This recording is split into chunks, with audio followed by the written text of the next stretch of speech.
snake man here. We got a rough scale python here. Got it tight by the neck. If you see the bite mark there, that's not from this. That's from a Morelia McPue, which we just videotaped. This is a rough scale python, 1 year old. As you can see, I'm not doing a good video here holding it. But these guys look like carpet pythons, act like carpet pythons. They look like, if you define them behaviourally, they're like a cross between a scrub python, a carpet python, and a green python. Probably closest to the green python of the bunch. Their scales are incredibly different. They're very rugose, very rough to touch like that, and that's why they're called rough scale pythons. They have a much thinner, longer neck than a carpet python, as you can see, nowhere near as robust. They've got this bulbous head, bulbous eyes, a distinct looking head. I mean, it's a typical Morelia head, but having said that, it is somewhat different, if that makes sense. I know it's similar but different. It's not very good English, is it? Anyway, cut a long story short, see how it curls up there. They live in trees. Who knows what they eat in the wild? Our ones eat mice, frozen mice and wiener rats. They're very good at that. And these rough scale pythons are sufficiently different from the carpet pythons to be placed by some in a different genus. I put them in a subgenus a while ago. We called it Rawlins python in honour of Leslie Rawlins, who did, I think her name was Leslie Rawlings, but could be wrong on that. Anyway, she did work on these snakes, DNA work, and found they were quite different from the others.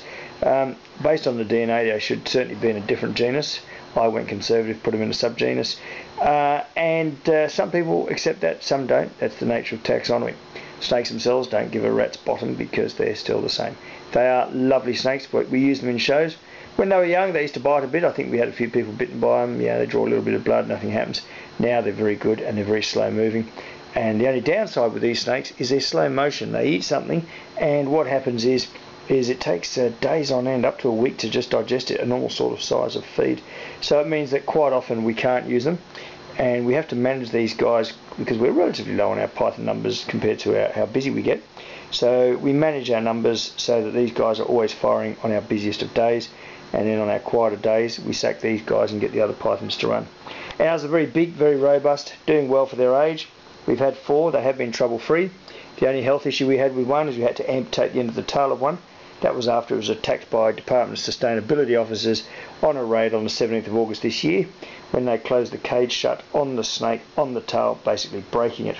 These are the guys who the government claims are protecting our animals, and in fact they're running around killing them. Anyway, the rough scale pythons used to be very expensive. There was a monopoly on them by an individual in New South Wales who was selling them at I think it was $22,000 or $24,000 a pair.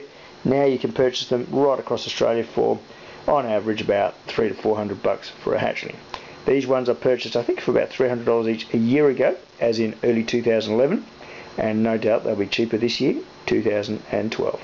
Anyway, that's the deal. They are a magnificent snake. If you want to hold one at a reptile show, there is only one company in Australia that will let you do it. Ours, Snake Busters, Australia's only hands-on reptiles, and that's why we are Australia's best reptiles. Bye now.